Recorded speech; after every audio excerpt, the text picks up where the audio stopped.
Hello students, पिछला video हम लोग भेज चुके थे इंडियन कॉन्स्टिट्यूशन ह्यूमन राइट्स का। तो आज हम लोग इंडियन कॉन्स्टिट्यूशन और एंड ह्यूमन राइट्स का सेमेस्टर 3 के लिए, चाहे विनोबा यूनिवर्सिटी हो, चाहे BBMKU हो, चाहे रांची यूनिवर्सिटी हो, हर जगह पे कॉन्स्टिट्यूशन ऑफ इंडिया का सेम सिलेबस है और हर जगह पे मल्टीपल चॉइस क्वेश्चन में क्वेश्चन पूछे जाते हैं। तो मैं पिछले वीडियो में पूरा डिटेल बता चुका हूँ। आज वीडियो में भी बहुत छोटे स्वरूप में बता देता हूँ कि 40 क्वेश्चन आपको पूछे जाते हैं और 1 नंबर के क्वेश्चन होते हैं। 40 का 40 क्वेश्चन बनाना आपके लिए अनिवार्य होता है, कंपलसरी होता है। यहाँ कोई चॉइस नहीं होता है, यहाँ 40 का 40 आपको बनाना होगा। और आज पिछले क्लास में हम लोग, पिछले लेक्चर में या पिछले वीडियो में हम लोग एक पूरे साल का जो एग्ज़ाम क्वेश्चन था उसको सॉल्यूशन करवाए थे।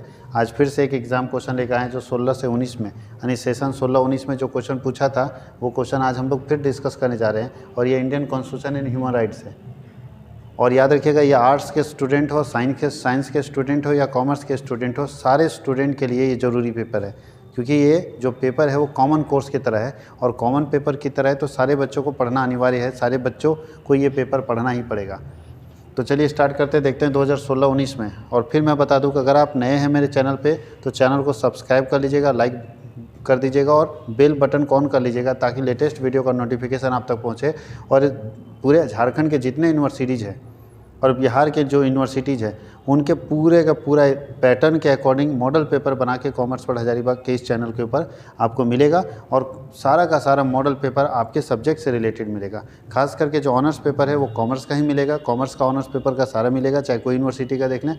लेकिन जो कॉमन पेपर है वो सारे सब्जेक्ट का मिलेगा। तो अगर आप नए हैं तो चैनल को सब्सक्राइब करके और उसका फ़ायदा उठाइए। जो वीडियो फ्री में मिल रहा है तो फ्री लेक्चर का फ़ायदा उठाइए। बाकी रिकॉर्डेड लेक्चर और हमारे एप्लीकेशन के ऊपर, मेरा एप्लीकेशन भी है कॉमर्स वर्ल्ड हजारीबाग के नाम से, प्ले स्टोर में आपको मिलेगा। वहाँ पे बहुत सारे वीडियो मिलेंगे, लेकिन वो पेड कोर्स में आता है। जो फ्री आपके पास है यूट्यूब के ऊपर, वो आप यूट्यूब के ऊपर फ्री कोर्सेस आराम से देख सकते हो। तो 2016-19 में देख रहे हैं, 1.5 घंटे के अंदर 40 क्वेश्चन पूछा जाता है। ये चूँकि किसी बच्चे ने एग्ज़ाम लिखा है उसका क्वेश्चन पेपर है, तो इसमें बहुत ज़्यादा कुछ लिखा हुआ देखिए इधर उधर, तो इस बात को इग्नोर करिएगा। ये सारे बहुत सारे रफ है, वही PDF सेम हम एग्ज़ाम का लेके चले आए हैं। और देखिए क्रॉस किया, उससे कोई दिक्कत नहीं, सारे इंस्ट्रक्शन रहेंगे आपके एग्जामिनेशन में। सबसे पहले लिखा है कि who was the chairman of constituent assembly of India. बोले भारत के संविधान सभा के अध्यक्ष कौन थे। तो ध्यान दीजिएगा, भारत के संविधान सभा के अध्यक्ष नहीं है। बहुत लोग ये BR अम्बेडकर मारा हुआ है, जो भी बच्चा एग्ज़ाम लिखा होगा, BR अम्बेडकर नहीं, थोड़ा सा अंतर है। ध्यान दीजिएगा, संविधान सभा में प्रारूप समिति के अध्यक्ष थे BR अम्बेडकर। फिर से सुनिएगा, भारत के संविधान सभा में प्रारूप समिति, जो ड्राफ्ट कमेटी थे, जिसको संविधान ड्राफ्ट करने के लिखने के लिए दिया गया, उसके अध्यक्ष थे BR अम्बेडकर। लेकिन पूरे संविधान सभा के अध्यक्ष थे राजेंद्र प्रसाद, जो नीचे लिखा हुआ है। पूरे संविधान सभा के अध्यक्ष कौन थे? राजेंद्र प्रसाद थे। याद रखिएगा, संविधान सभा, यहाँ याद रखिए क्वेश्चन क्या बोल रहा है कि भारत के संविधान सभा के अध्यक्ष कौन थे। तो संविधान सभा के अध्यक्ष थे डॉक्टर राजेंद्र प्रसाद। लेकिन पूछता क्वेश्चन कि भारत में संविधान सभा के प्रारूप समिति यानी ड्राफ्ट कमेटी के अध्यक्ष कौन थे, तो BR अम्बेडकर बिल्कुल सही होता। ड्राफ्ट कमेटी जो संविधान को लिखने का जिम्मा लिया था उसके अध्यक्ष थे BR अम्बेडकर, यानी अम्बेडकर के देखरेख में ही संविधान लिखा गया। और दूसरा है, अगर हम उस पूरे सभा के अध्यक्ष की बात करें तो राजेंद्र प्रसाद थे, जिसके अंदर खाली ड्राफ्ट करना नहीं था, संविधान को ड्राफ्ट करना था, लागू करना था, हर एस्पेक्ट को देखना, लीगल एस्पेक्ट को देखना था, दुनिया से कलेक्शन करना था। तो पूरे जो संविधान का काम हो रहा था उसके अध्यक्ष थे राजेंद्र प्रसाद। दूसरा बोलता है when was the constituent assembly adopted and enacted bye constitution of India. Bharat का संविधान, बोल रहा है संविधान सभा भारत के संविधान को कब अंगीकृत और अधिनियमित किया गया था, यानी कब ये संविधान सभा बना है और कब इसे अधिनियमित किया गया है। फर्स्ट ध्यान दीजिएगा, कब संविधान सभा बना और कब इसे लागू किया गया। तो बोलता है 26 नवंबर 1949 को बना है, ये पूछ रहा है। कब लागू किया गया वो नहीं पूछ रहा है। बना है मेरा संविधान 26 नवंबर 1949 को, लेकिन लागू किया गया 26 जनवरी 1950 को। याद रखिएगा, अगर पूछ देगा लागू कब किया गया तो लागू किया गया 26 जनवरी 1950 को, और बना कब है 26 नवंबर 1949 को। याद रखिएगा, हमारा संविधान बन के तैयार हुआ था 26 नवंबर 1949 को। और हम लोग सब जानते हैं 2 वर्ष 11 माह 18 दिन लगा था संविधान बनने में। इसमें किसी को दिक्कत नहीं, बचपन से ही सीखते आ रहे हैं। तो चलिए हम लोग देखते हैं 26 जनवरी 1950 को संविधान लागू किया गया देश में, लेकिन बना है 26 नवंबर 1949 को। आगे बोल रहा है कि what is the minimum age limit fix by the constitution for the election of Rajya Sabha, Rajya Sabha के लिए कम से कम उम्र कितना है? तो राज्यसभा के लिए कम से कम 30 साल उम्र है। 30 साल अगर आपका होगा तो आप राज्यसभा का चुनाव लड़ सकते हैं, और 25 साल 24 साल से ऊपर अगर होता है, 24-25 साल, तो आप लोकसभा का चुनाव आराम से लड़ सकते हैं। लोकसभा के चुनाव के लिए 24 से 25 साल का एज दिया हुआ है, और 30 साल का एज है राज्यसभा के लिए, क्योंकि राज्यसभा उच्च सदन होता है, लोकसभा निम्न सदन होता है, इसके कारण ऐसी उम्र की बाध्यता दी गई है। आगे बढ़ा है कि which of the following words were included in the preamble of constitution by 42nd amendment act. आपको याद रखना है कि 42वां संशोधन कब हुआ था? 42वां संशोधन हुआ था 1976 में, और 1976 में 42वें संशोधन में संविधान की प्रस्तावना, जो प्रीएम्बल है ना, प्रस्तावना, फर्स्ट जो कॉन्स्टिट्यूशन ऑफ इंडिया का प्रीएम्बल, हम भारत के लोग, भारत को एक संपूर्ण प्रभुत्व, तो बोलता है उसमें 1976 में जो 42वें संशोधन हुए थे, तो उसमें संविधान की प्रस्तावना में कौन कौन से शब्द जोड़े गए? तो याद रखिएगा, समाजवादी, धर्मनिरपेक्षता, अखंडता, ये ऑल ऑफ दीज इसका सही आंसर होगा। याद रखिएगा कौन सा शब्द जोड़ा गया है? ऑल ऑफ दीज, तीनों का तीनों शब्द जोड़ा गया है 42वें संशोधन में। बोलता how many member can be nominated by president in Lok Sabha from Anglo Indian community. Anglo Indian community से कितने सदस्य जो है वो लोकसभा में मनोनीत किए जा सकते हैं? तो पहले ये 2 था, अब ये भी ख़त्म हो गया है। पहले 2 सदस्य था, तो 2 सही है। अब इसके जगह पे विकलांगों को, हैंडीकैप को सुविधा दिया गया कि नहीं, एंग्लो इंडियन हटाओ, और अब ऐसे लोगों को सुविधा जो विकलांग है, फिजिकली हैंडीकैप है, उनके लिए 2 सीट रिजर्व कर दिया गया कि राष्ट्रपति चाहेंगे तो 2 लोगों को मनोनीत कर सकते हैं लोकसभा में सदस्य के रूप में। विच among the following is the first women speaker of Lok Sabha in India. Lok Sabha में पहली महिला स्पीकर कौन है? तो आप सब लोग जानते हैं, बिहार की बेटी है मीरा कुमार। नाम मीरा कुमार है, इसका मतलब ये नहीं मत सुनना कि बॉयज़ है, ये लेडी है मीरा कुमार, कांग्रेस से बनी हुई थी। पहली जो महिला लोकसभा प्रथम अध्यक्ष लोकसभा की यही बनी हुई थी, लोकसभा अध्यक्ष पहली यही बनी। उसके बाद सुमित्रा महाजन भी बनी लोकसभा अध्यक्ष, सुमित्रा महाजन भी बहुत, अभी ओम बिरला हमारे हैं। तो याद रखिएगा मीरा कुमार फर्स्ट लेडी है जो लोकसभा के अध्यक्ष पद पर बैठी थी। Who is the ex officio chairman of Rajya Sabha. Rajya Sabha का पदेन सभापति कौन होता है? तो याद रखिएगा राज्यसभा के पदेन सभापति, मतलब जो पद पर बैठे हुए सभापति हैं, वो वाइस प्रेसिडेंट होता है। इसलिए आप देखिएगा राज्यसभा में जो वाइस प्रेसिडेंट होते हैं वही राज्यसभा को चलाते हैं। राज्यसभा को चलाने के लिए वाइस प्रेसिडेंट बैठे होते हैं और वही वाइस प्रेसिडेंट राज्यसभा को चलाते हैं। तो उपराष्ट्रपति इसके पदेन सभापति होते हैं, और उसके बाद भी वहाँ पे एक सभापति चुना जाता है कि अगर उपराष्ट्रपति नहीं भी रहेंगे तो वो सभापति राज्यसभा को चलाएंगे। How many union territory are there in the union of India. भारतीय संघ में कितने केंद्र शासित प्रदेश हैं? तो याद रखिएगा पहले ये 7, जब ये 2016-17 की बात करें तो 7 सही था।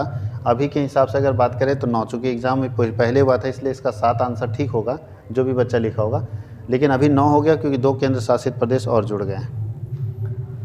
अभी आपको मालूम होगा हाल फिलहाल में जम्मू कश्मीर और लद्दाख 2 केंद्र शासित प्रदेश बना के वहाँ से 370 हटाया गया, तो 9 केंद्र शासित प्रदेश आज अगर पूछेगा तो ये पुराना डेटा है, 7 के हिसाब से ठीक है। Which fundamental rights is considered as the heart and soul of the constitution. कौन सा मौलिक अधिकार है जिसे संविधान का हृदय या आत्मा कहा जाता है? यानी सबसे इंपॉर्टेंट मौलिक अधिकार कौन है बताइए? तो सबसे इंपॉर्टेंट मौलिक अधिकार है राइट टू कॉन्स्टिट्यूशन रेमेडीज, संवैधानिक उपचार का अधिकार। एक व्यक्ति के साथ अगर कोई समस्या है, किसी तरह की परेशानी है, तो उसका अधिकार है कि उसे संविधान के हिसाब से, जो कानून के हिसाब से उसे उसका उपचार मिलना चाहिए, उसका सॉल्यूशन मिलना चाहिए। ये अधिकार को संविधान सभा का हृदय बोला जाता है, कि संविधान का हृदय है, कॉन्स्टिट्यूशन का हृदय। अगर ये नहीं होता तो समझे कॉन्स्टिट्यूशन का कोई मतलब ही नहीं, संविधान बनाने का कोई मतलब नहीं अगर जनता के साथ न्याय नहीं हो रहा है तो। आगे लिख रहा है which among the following rights is included in the constitution as fundamental rights by 86th amendment act of the constitution. संविधान के 86वें संशोधन अधिनियम द्वारा निम्नलिखित में से कौन से अधिकार को मौलिक अधिकारों की सूची में शामिल किया गया है? तो पहला है right to property, right to work और राइट टू एजुकेशन और राइट टू इन्फॉर्मेशन। याद रखिएगा तो मौलिक, ये सब देखिए ये आपके पास अधिकार हैं, लेकिन राइट टू प्रॉपर्टी कोई मौलिक अधिकार नहीं। मौलिक अधिकार हमारे बेसिक फंडामेंटल राइट्स हैं, तो ये कोई मौलिक अधिकार नहीं। काम का अधिकार मौलिक अधिकार नहीं। हाँ, सरकार मनरेगा के जरिए दी है कि हर हाथ में काम होना चाहिए, उसके लिए सरकार कानून बनाई, लेकिन संवैधानिक अधिकार नहीं आपका, संवैधानिक अधिकार नहीं। अगर संवैधानिक अधिकार हो जाना राइट टू वर्क तो कोई बेरोजगारी नहीं बैठेगा। क्योंकि सरकार की जिम्मेदारी हो जाएगी कि हर व्यक्ति को अधिकार है कि उसको काम मिलना चाहिए, और आप काम नहीं दीजिएगा तो फिर दिक्कत है। इसलिए ये कर भी नहीं सकता सरकार, क्योंकि अगर ये करेगा तो सरकार को परेशानी हो जाएगी। तो ये फंडामेंटल राइट्स नहीं है, ये सब हमारे एक्स्ट्रा राइट्स हैं, बट फंडामेंटल राइट नहीं। फंडामेंटल राइट सिर्फ एक ही चीज़ जोड़ा गया था, राइट टू एजुकेशन, शिक्षा का अधिकार। हर व्यक्ति को शिक्षा का अधिकार होना चाहिए, और इसके लिए सरकार अलग अलग कार्यक्रम चला रही है। बेटी बचाओ बेटी पढ़ाओ, उससे पहले चल रहा था सर्व शिक्षा अभियान, फिर चल रहा था इवनिंग में यानी संध्याकालीन शिक्षा, जिसमें बुजुर्गों को शिक्षित किया जाता था। तो 86वें संशोधन में याद रखिएगा शिक्षा का अधिकार जोड़ा गया। 86वें संशोधन 86th कमेंडमेंट जो हो रहा था कॉन्स्टिट्यूशन का, उसमें जोड़ा गया है राइट टू एजुकेशन, शिक्षा का अधिकार जोड़ा गया है। बोलता है which among the following federal features is not found in the constitution of India. निम्नलिखित में से कौन संघात्मक विशेषता भारतीय संविधान में नहीं पाई जाती। आप लोगों को कल के पिछले वाले वीडियो में बताया गया था कि कौन सा इसमें है जो भारतीय संविधान में नहीं पाया जाता, तो डबल सिटीजनशिप नहीं मिलता। बाकी डुअल पॉलिसी है, 2 शासन होना चाहिए, एक राज्य करेगा एक केंद्र करेगा। तो राज्यों का अलग शासन होता है, केंद्रों का अलग शासन होता है। हम अमेरिका जैसा नहीं चलते हैं कि एक शासन होगा, राष्ट्रपति चुनाव होगा और वो तय करेगा, ऐसा नहीं होता है। हम चाइना जैसा नहीं चलते, हमारा सिस्टम अलग है।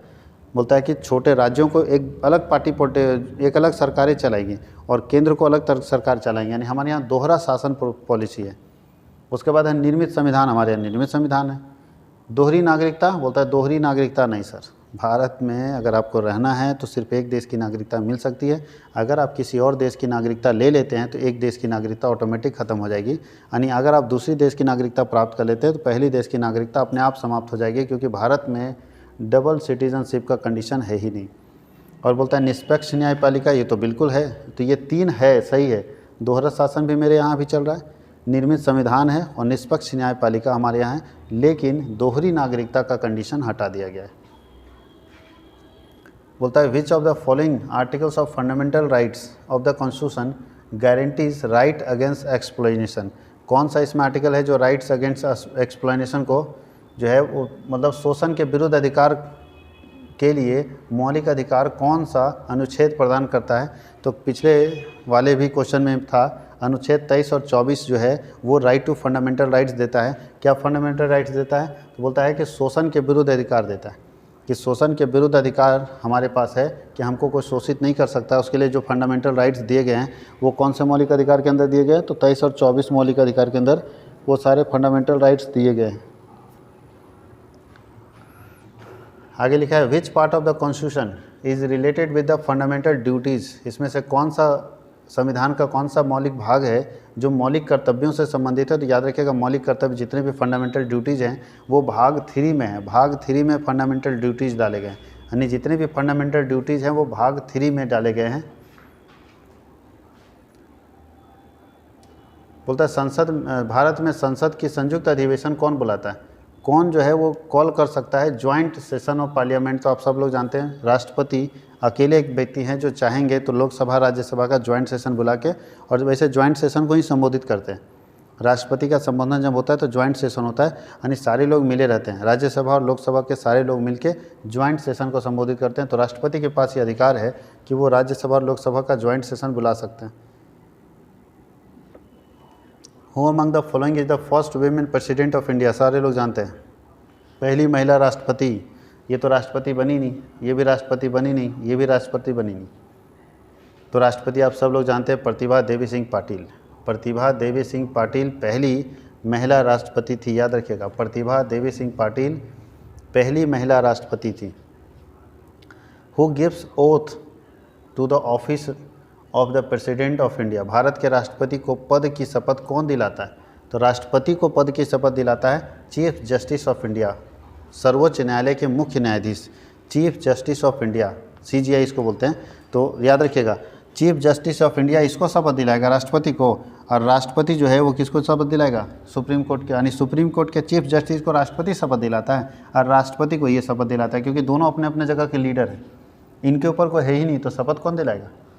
इसलिए याद रखिएगा कि राष्ट्रपति जो है चीफ जस्टिस ऑफ इंडिया को शपथ दिलाते हैं और राष्ट्रपति को शपथ दिलाता है चीफ जस्टिस ऑफ इंडिया, दोनों एक दूसरे को शपथ दिलाता है। आगे बोलता है भारतीय संविधान में नीति निर्देशक तत्वों को किस संविधान की प्रेरणा से लिया गया, यानी कहाँ से हम लोग इसके जो तत्व हैं नीति निर्देशक वो कहाँ से लिए हैं, जिसको हम लोग बोलते हैं प्रिंसिपल ऑफ स्टेट पॉलिसी, कि आप कैसे स्टेट को चलाएंगे, कि कौन से देश के संविधान से लिया गया, तो आयरलैंड के संविधान से लिया गया। यानी नीति निर्देशक तत्व जो लाए गए हैं वो आयरलैंड के संविधान से लाए गए हैं, आयरलैंड के कानून से लाए गए हैं। आयरलैंड के कानून में है नीति निर्देशक तत्वों के बारे में, यानी अगर भारत में नीति निर्देशक तत्व जोड़े गए हैं तो वो आयरलैंड के का ही संविधान का कॉपी किया करके यहाँ जोड़ा गया है। नीति निर्देशक तत्व आयरलैंड से ही लाए गए हैं। In which part of emergency provision has been incorporated in Indian constitution, भारतीय संविधान के किस भाग में आपातकालीन व्यवस्थाओं का उल्लेख किया गया है। तो याद रखिएगा भाग जो है 10 और 8 18 में, भाग 18 में भारत में आप आपातकालीन लगा सकते हैं, इमरजेंसी डिक्लेयर कर सकते हैं। तो भाग 18 में आपातकालीन के बारे में, इमरजेंसी डिक्लेरेशन के बारे में बात किया गया है। बोलता who was the president of India when for the first time the national emergency was declared, उसमें राष्ट्रपति कौन थे जब पहली बार आपातकालीन लगा था। आपको मालूम है कि आपातकालीन इंदिरा गांधी लगाई थी, 1975 में लगाई थी। तो 1975 में जब आपातकाल लगा था इंदिरा गांधी के द्वारा, तो उसमें राष्ट्रपति कौन थे।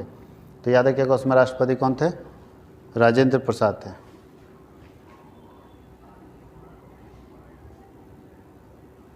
सॉरी ये गलत आंसर है, राजेंद्र प्रसाद उसमें राष्ट्रपति नहीं हो सकते पहली बार। अच्छा 1962 वाला में ना, 1962 वाले में राष्ट्रपति राजेंद्र प्रसाद थे, हम बोला था 1975 है। ये 1962 का इमरजेंसी, 1962 का इमरजेंसी याद रखिएगा, उसमें राष्ट्रपति कौन थे, राजेंद्र प्रसाद। 1975 वाले में राजेंद्र प्रसाद नहीं थे। Who was the prime minister of India when the national emergency was declared on the ground of internal disturbance, बोलता है कि भारत के प्रधानमंत्री कौन थे जब आंतरिक उपद्रव के आधार पर राष्ट्रीय आपात की घोषणा की गई थी। तो याद रखिएगा राष्ट्रीय आपात की घोषणा आंतरिक उपद्रव के आधार पर जब की गई थी तो इंदिरा गांधी 1975 में की थी। उस समय प्रधानमंत्री इंदिरा गांधी थी जब ये मानी थी कि देश में उपद्रव हो रहा है, देश में लोग विरोध शुरू कर दिया। बताइए विरोध शुरू कर दिया, जैसे आज देश में पूरा हंगामा शुरू कर दिया, हर जगह विरोध होने लगे, प्रदर्शन होने लगे, तो आपातकाल लगा सकते हैं, इमरजेंसी लगा सकते हैं। बोलता है under which circumstances president rule can be imposed in a state, किस परिस्थिति में राष्ट्रपति शासन किसी राज्य में लगाया जा सकता है। तो बोलता है कि जब फेलियर होगा कॉन्स्टिट्यूशनल मशीनरी, संवैधानिक तंत्र की विफलता के कारण, राज्यपाल की अनुपस्थिति के कारण, राज्यपाल अनुपस्थित रहेगा तो राष्ट्रपति शासन लगेगा कैसे, क्योंकि राष्ट्रपति शासन लगता है राज्यपाल के जरिए। जहाँ राष्ट्रपति शासन लगता है वहाँ राज्यपाल चलाता है पूरा राज्य को। तो इसलिए याद रखिएगा जहाँ संवैधानिक तंत्र की विफलता हो जाए, जहाँ संवैधानिक तंत्र विफल हो जाए, सरकार कोई है ही नहीं, पॉलिटिकल पार्टी कोई मेजोरिटी में नहीं, सब माइनॉरिटी में है, तो ऐसी स्थिति में सीधा सीधा जो है प्रेसिडेंट रूल लगेगा देश में। और हमारे राज्य झारखंड में तो बहुत बार लग चुका है। How many times the president rules has been imposed in Jharkhand, लो आ ही गया। झारखंड में कितनी बार राष्ट्रपति शासन लगा है, तो 3 बार लगा है। झारखंड में 3 बार राष्ट्रपति शासन लगा है, बड़ा एकदम Guinness book of world record में नाम दर्ज होगा। सरकारें नहीं चलती। Who was the first governor of Jharkhand, Jharkhand के पहले गवर्नर कौन थे, तो प्रभात कुमार थे। पहले गवर्नर का नाम क्या है, प्रभात कुमार पहले गवर्नर थे। और पहले बताइए मुख्यमंत्री कौन थे, तो सब लोग जानते हैं Babulal Marandi first chief minister थे।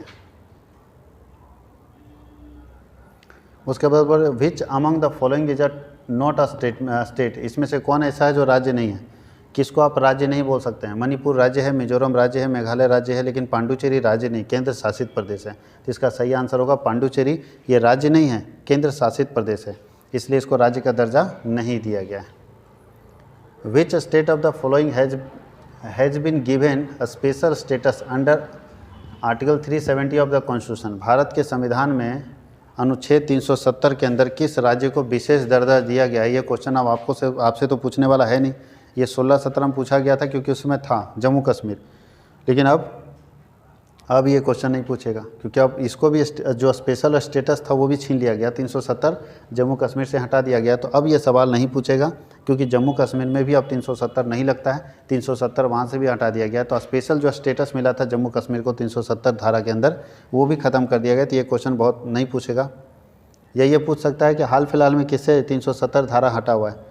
झारखंड विधानसभा में सदस्यों की संख्या कितनी है, याद रखिएगा झारखंड विधानसभा में सदस्यों की संख्या 81 है। अभी के समय में अगर देखें तो ये बढ़ा है, लेकिन 81 विधानसभा शुरुआत में जैसे झारखंड बना था उसमें 81 विधानसभा था, 81 सदस्यों की संख्या है झारखंड विधानसभा में। आगे लिखता है who appoints the governor of the state. ध्यान दीजिएगा वो बढ़ा है अभी हाल फिलहाल में, जैसे जैसे विधानसभा का क्षेत्र बढ़ता चला जा रहा है विधानसभा के सदस्यों की संख्या बढ़ती चली जा रही है। राज्य के राज्यपाल की नियुक्ति कौन करता है? तो राज्य के राज्यपाल की नियुक्ति राष्ट्रपति करते हैं। राज्य के राज्यपाल की नियुक्ति कौन करता है? राष्ट्रपति करते हैं। Under which article of the constitution president rule can be imposed in us, ये तो हम लोग पीछे भी पढ़ चुके हैं कि संविधान के किस अनुच्छेद के अंदर राष्ट्रपति शासन लगाया जा सकता है। अच्छा, ये अनुच्छेद पूछ दिया, 356 अनुच्छेद 356 के अंतर्गत एक राज्य में राष्ट्रपति शासन लगाया जा सकता है। How many member are elected from Jharkhand for Lok Sabha? Lok Sabha के लिए कितने सदस्य झारखंड से नॉमिनेटेड हो सकते हैं? तो आपको मालूम है कि झारखंड में 14 MP 14 लोकसभा सीट हैं, तो झारखंड में 14 सीट है और 14 सीटों पर लोकसभा सदस्य मनोनीत हो सकते हैं। तो झारखंड में लोकसभा की कितनी सीट है? 14 सीट है। बोलता who appoint the chief minister of a state? Chief minister of a state जो है उसको कौन नियुक्त करता है? राष्ट्रपति, प्रधानमंत्री, गवर्नर या विधानसभा? तो याद रखिएगा, चीफ मिनिस्टर जो होगा उसको कौन देगा? राज्यपाल ना शपथ दिलाएगा, तो राज्यपाल उसको शपथ दिलाता है, इसलिए राज्यपाल इसका सही है। राज्यपाल नियुक्त करता है कि राज्य के मुख्यमंत्री कौन होंगे। विधानसभा तो प्रस्ताव पास करता है। Which among the following is a not a human rights? इसमें से कौन है जो मानवाधिकार नहीं है, जो ह्यूमन राइट नहीं है? तो बोलता है जीवन का अधिकार, राइट टू लाइफ, मानवाधिकार तो है नहीं, पूछ रहा है। विचार की स्वतंत्रता एक मानव का अधिकार है, वो अपने विचारों का स्वतंत्रता कर सकता है। मताधिकार वो भी ह्यूमन राइट है, लेकिन आत्मघात का अधिकार, राइट टू सुसाइड, किसी भी मानव को अधिकार नहीं दिया गया, इसलिए कोई व्यक्ति सुसाइड करने के लिए प्रेसिडेंट से परमिशन लेना पड़ेगा, तभी आप सुसाइड कर सकते हैं, तभी मर सकते हैं। लेकिन लोग यहाँ मर जाता है, क्या उपाय है उसका? बट ये मानव अधिकार आपको नहीं है, मानव होने के नाते ये अधिकार आपको प्रदान नहीं है कि आप सुसाइड करें। Who is initially proposed to classify human rights in 3 generation? आपको पिछले बार भी ये क्वेश्चन पूछा था कि कौन ऐसे हैं जो ह्यूमन राइट्स को 3 जनरेशन में विभाजित किए हैं, तो उनका नाम था कैरल वसाक ही हैं जो ह्यूमन राइट्स को 3 जनरेशन में डिवाइड किए हैं। आगे लिखता है which international organization is working for human rights? इसमें से कौन ऐसा इंटरनेशनल ऑर्गेनाइजेशन है जो ह्यूमन राइट के लिए काम करता है? तो WHO तो नहीं काम करता है, इसका काम है हेल्थ को लेके, स्वास्थ्य सुविधाओं के लेके। यूनिसेफ छोटे बच्चों के लेके काम करता है, छोटे बच्चों के डेवलपमेंट के लिए काम करता है। काम तो उसी तरह का है, ये भी स्वास्थ्य को लेके WHO काम करता है कि स्वास्थ्य सुविधाएं पूरे देश में बढ़े, तो ह्यूमन ही राइट हुआ है, लेकिन स्पेशली मानव के लिए, मानव अधिकारों के लिए नहीं काम करता।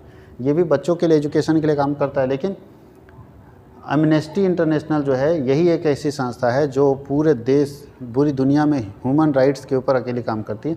इसका नाम है एमनेस्टी इंटरनेशनल। ये संस्था है जो केवल ह्यूमन राइट्स के ऊपर काम करती है। बाकी ये सब है जो कहीं ना कहीं कल्याण के लिए, मानी विश्व के कल्याण के लिए सारी संस्थाएं काम करती है, चाहे यूनेस्को हो, चाहे यूनिसेफ हो, चाहे WHO। लेकिन एमनेस्टी इंटरनेशनल अकेली एक संस्था है जो केवल ह्यूमन राइट के लिए काम करती है। देखो आगे फिर लिखा, Kailash Satyarthi from India has on the Nobel peace prize for his work against, किस लिए? तो याद रखिएगा चाइल्ड लेबर। ये भी हम लोग पिछले बार में देखे थे कि चाइल्ड लेबर के कारण, चाइल्ड लेबर को प्रोटेक्ट करने के लिए, कि चाइल्ड लेबर हमारा बचे, उसको प्रोटेक्ट करने के लिए इन्हें नोबेल मिला था, नोबेल पुरस्कार। इन्हें कब, किसके साथ नोबेल मिला था? तो पाकिस्तान की एक लड़की है मलाला यूसुफजई, और इनको नोबेल मिला था मलाला यूसुफजई के साथ में। The classification of human rights into 3 generations are broadly based on the liberty, equality and fraternity are famous slogan of. बोलता है मानवाधिकारों का 3 जनरेशन में वर्गीकरण मुख्यतः स्वतंत्रता, समानता और भ्रातृत्व पर आधारित है, जो प्रसिद्ध नारा है। किसका नारा है ये? बोलता है कि जो 3 जनरेशन में बांटा गया है वो 3 जनरेशन है कि जो ये नारा है स्वतंत्रता, समानता, और तीनों जनरेशन को एक नारा दिया गया, स्वतंत्रता, समानता और भ्रातृत्व। ये तीनों जो डायलॉग दिया गया, जो भाषण दिया गया, जो स्लोगन दिया गया, वो किसके द्वारा दिया गया? तो फ्रांसीसी क्रांति के द्वारा दिया गया। कहाँ से दिया गया? फ्रांसीसी क्रांति के द्वारा। What are the major challenges related to human rights today? आज के समय में ह्यूमन राइट्स से रिलेटेड क्या क्या चैलेंजेस हैं? तो बच्चों के प्रति क्रूरता को ख़त्म करना एक बहुत बड़ा चैलेंज है। आज बच्चों के प्रति क्रूरता और बढ़ रही है। ये मोबाइल के युग में तो बच्चा और चिड़चिड़ा जाता है, और पेरेंट्स भी इतने चिड़चिड़ा जाते हैं। उसके नीचे बोलता है लैंगिक भेदभाव, जेंडर जो डिस्क्रिमिनेशन है, महिला अलग पुरुष अलग, बेटे और बेटियों में भेदभाव हो रहा है, वो उसके लेके बहुत बड़ा चैलेंज है। जातिगत भेदभाव अब के समय में बहुत तेज़ी से, जिसको बोलते हैं रेशियल डिस्क्रिमिनेशन, बहुत तेज़ी से फैले हैं। अब देखिएगा जातिवाद ज़्यादा दिखने लगा, हम यादव हैं, तो हम राजपूत हैं, तो हम ब्राह्मण हैं, तो हम ये हैं। इसलिए ऑल ऑफ दी सारे चैलेंजेज आज ह्यूमन राइट्स कमीशन के पास है कि हम कैसे इनसे निपटे। आज मानवाधिकारों के पास सारे चैलेंजेज हैं, सबको ठीक करने का चैलेंज है। When the human rights day is celebrated, कौन सा दिन ह्यूमन राइट्स डे सेलिब्रेट किया जाता है? तो 10 दिसंबर वो दिन है जिस दिन हम लोग मानव मानवाधिकार दिवस मनाते हैं, मानवाधिकार दिवस मनाते हैं 10 दिसंबर को, याद रखिएगा, हर साल 10 दिसंबर को। The first generation of human right is mainly related to, अभी हम लोग डिस्कस कर रहे थे, पहला जनरेशन जो ह्यूमन राइट से है वो इक्वालिटी से रिलेटेड है, हर व्यक्ति को बराबर अधिकार मिले, हर व्यक्ति को, चाहे महिला हो पुरुष हो, उसके आधार पर बराबर अधिकार मिले, अमीर हो गरीब हो, सबको बराबर अधिकार मिलेगा। इक्वालिटी फर्स्ट जनरेशन है एक ह्यूमन राइट्स का जो इक्वालिटी से रिलेटेड है। When the national human rights commission is constituted in India, Bharat में राष्ट्रीय मानवाधिकार आयोग का गठन कब हुआ था? तो भारत में राष्ट्रीय मानवाधिकार आयोग का गठन हुआ था 12 अक्टूबर 1993 में। 12 अक्टूबर 1993 में भारत में राष्ट्रीय मानवाधिकार आयोग का गठन हुआ था। और नीचे है विच of the following right can be issued by, यहाँ राइट थोड़ा सा गलत लिख दिया, RIGST होना चाहिए, ठीक है, issued by designated court against unlawful detention, बोलता है गैर कानूनी बंदीकरण के विरुद्ध समक्ष न्यायालय द्वारा निम्नलिखित में से कौन सा आदेश जारी किया जा सकता है? तो पहला बोलता है कि बंदी प्रत्यक्षीकरण आदेश, मतलब राइट ऑफ हैबियस कॉर्पस परमादेश। एक मतलब क्या होता है कि जो व्यक्ति, देखिए, गैर कानूनी अगर कोई काम करते हुए पकड़ा जाता है तो ये संविधान में है कि अगर वो गैर कानूनी का पकड़ा जाता है काम करते हुए तो सबसे पहले उसको न्यायालय के सामने बंदी को प्रत्यक्ष रूप से प्रस्तुत कीजिए। यानी पहला ऑर्डर मिलता है कि जो भी व्यक्ति ऐसा काम कर रहा है उसको प्रत्यक्ष रूप में प्रस्तुत कीजिए न्यायालय के सामने, जहां वो अपना कन्फर्मेशन बता सके कि हाँ हम रिस्पॉन्सिबल हैं, हमारी गलती है, अपनी सफाई दे सके।